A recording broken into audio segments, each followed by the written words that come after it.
하둘셋. 안녕하십니까. 사마LL입니다. 송덕수 교수님이죠.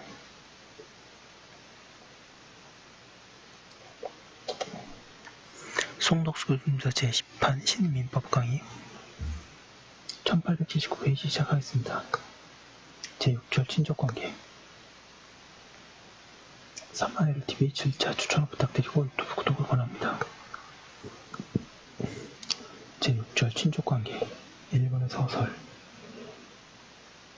민법은 제4편 제1장에서 친족에 의해 범위 등에 관하여 규정하고 있다. 1888페이지. 이들은 친족 상속법의 많은 법률행위에 있어서 당사자를 결정하는 데 필요한 기초개념을 담고 있다. 이하에서는 이러한 편의를 위하여 먼저 친계와 촌수에 대해서 기술하고 이어서 친족에 의해 범위, 법률효과를 차례로 살펴보기로 한다. 로마자 2번에 친계와 촌수. 양가로 1번에 친계.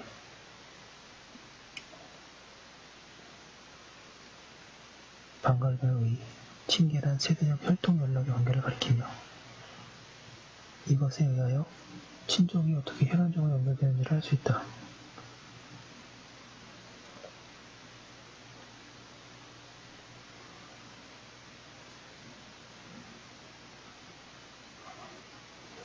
배우자는 친계가 없고 인척은 직접 혈통연락이 되지 않기 때문에 배우자의 친계를 기준으로 판단한다.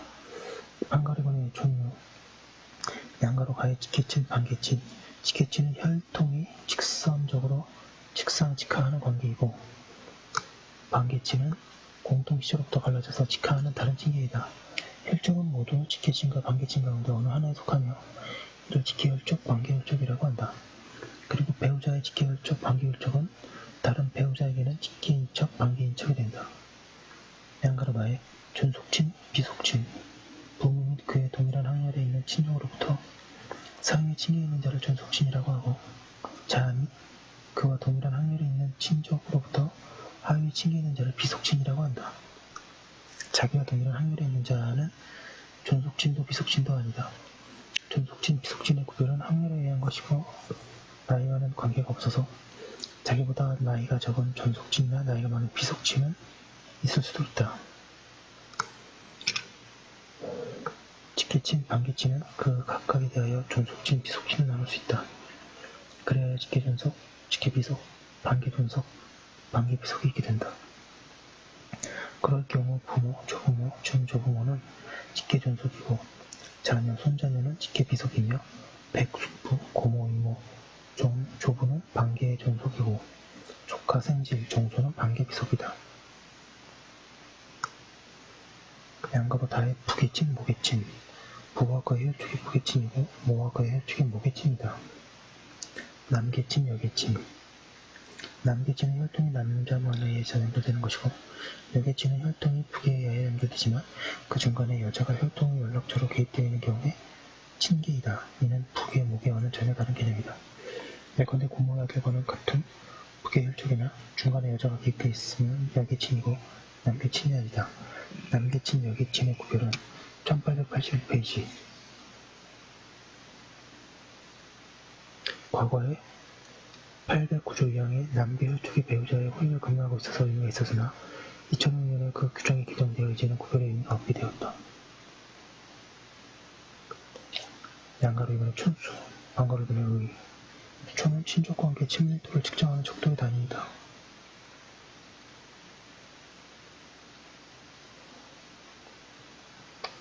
민법은 직계 친족 사이의 촌수가 작을수록 가까운 것을 평가하며 그에 기초하여 여러가지 법률 효과를 부여하고 있다. 민법은 촌과 같은 의미로 친등이라는 의미도 사용하고 있다. 방가로 2번에 촌수의 계산 방법. 직계혈족 사이에서는 자기로부터 직계 존속에 이르는 세대수, 자기로부터 직계 비속에 이르는 세대수를 계산하여 이를 각각 그 촌수로 한다. 그리하여 A와 그 부모, 조부모는 각각 1촌, 2촌이고 A와 그 증손과는 3촌이 된다.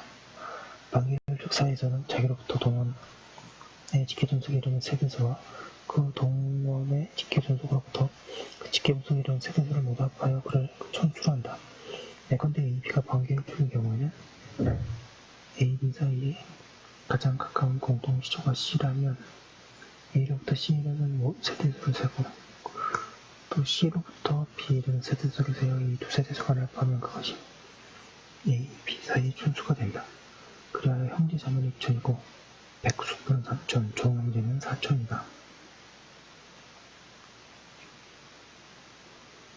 인척의 경우에는 배우자의 혈축에 대하여 그 혈축에 따른 촌수에 따르고 혈축의 배우자에 대해서는 그 혈축에 대한 촌수에 따른다. 양자와 양부모 사이 및 그 혈축, 인척 사이의 친계와 촌수는 입양된 데로부터 혼인경의 출생자와 동일한 것으로 본다. 그리고 양자와 배우자, 직계비속과 그 배우자는 양자의 친계를 기준으로 하여 촌수를 정한다. 배우자는 촌수가 없으며 민법은 배우자에 대하여 법률효과에 부여할 경우에 대부분 친족에 포함시키지 않고 배우자라는 용어를 별도로 사용한다. 그런가 3번의 친족의 의미 종류. 민법은 767조에서 배우자 혈족 및 인척을 친족으로 한다고 친족의 정의를 내리고 있다. 이에 의하면 친족은 배우자 혈족 인척을 통틀어 일컫는 말이다.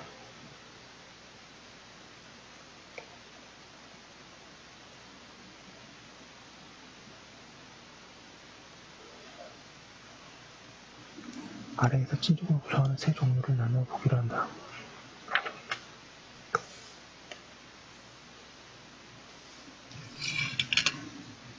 1885페이지 1번의 혈족. 혈족은 혈연관계가 있는 친족이다. 혈족은 자연혈족, 법정혈족, 직계혈족, 반계혈족, 부계혈족, 모계혈족으로 나눠진다. 양가혈은 자연혈족, 법정혈족. 자연혈족은 자연적인 혈연관계가 있는 혈족이다. 부모, 조부모, 외조부모, 형제자매가 그 예이다. 자연혈족 관계는 출생에 의해 발생한다. 다만 혼인의 출생자는 모와의 관계에서는 출생에 의하여 혈족관계가 발생하지만 모와의 관계에서는 인지에 의해 출생 시에 소속하여 혈족관계가 발생한다. 자연혈족관계는 당사자 일방의 사망으로 소멸한다. 그런데 혼인 후의 출생자의 경우에는 이와는 별도로 인지의 무효, 인지의 취소, 인지에 대한 의의 등에 의하여 부계혈족관계가 소멸한다. 반가로 이번에 법정혈족은 자연적인 혈연관계는 없지만 법률에 의해 혈족으로 유지된 경우이다. 현행민법상의 법정혈족관계로는 양친자관계가 있다. 양친자관계는 입양에 의해서 발생한다.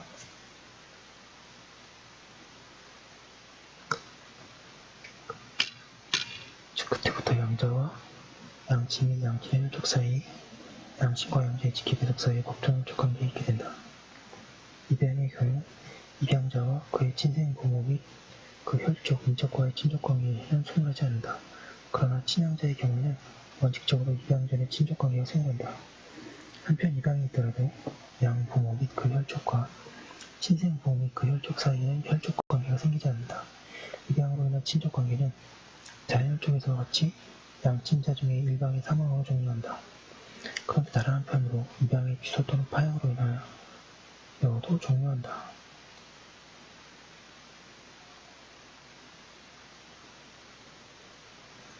양가로 이번에 친족관계, 직계혈족, 반계혈족. 직계혈족이란 직계친의 관계에 있는 혈족을 말하며 민법은 자기의 직계혈족과 직계비속을 직계혈족이라고 규정한다.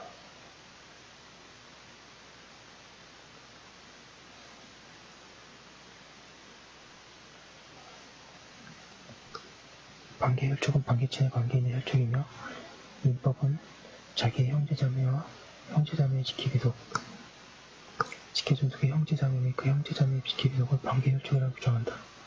여기에 형제자매는 부계 및 모계의 형제자매를 모두 포함하며 이복 형제들에게 속한다. 반가로 3번의 부계혈족, 모계혈족. 부계친의 관계에 있는 혈족이 부계혈족이고 모계친의 관계에 있는 혈족이 모계혈족이다. 1883페이지 2번의 인척 보겠습니다. 인척은 혼인후에나 성립하는 친족이다. 민법은 혈족이 배우자, 배우자의 혈족, 배우자의 혈족의 배우자를 인척으로 규정한다. 인척관계는 혼인의 성립을 발생하며 혼인의 이유, 취소 또는 이혼으로 인하여 종료한다. 그리고 부부 일방이 사망한 경우에 생존 배우자가 재혼한 때에도 인척관계가 종료한다. 3번의 배우자. 남녀가 혼인을 하면 서로 배우자가 되고 친족에 속하게 된다. 통솔은 배우자 사이에 발생하는 법률관계가 친족이라는 직에서 생기는 것이 아니고 배우자라는 직에서 생긴다는 이유로 배우자를 친족으로 하는 것은 실제로 아무런 의미가 없다고 한다. 그러나 법률에서 때로는 배우자를 포함하여 777조의 규정에 의한 친족에게 법률효과를 인정하기 때문에 배우자를 친족에 포함시키는 것이 필요하다. 배우자 관계는 혼인의 성립에 발생하고 당사자 일방의 사망, 혼인의 무효, 취소 또 이혼으로 인하여 소멸한다.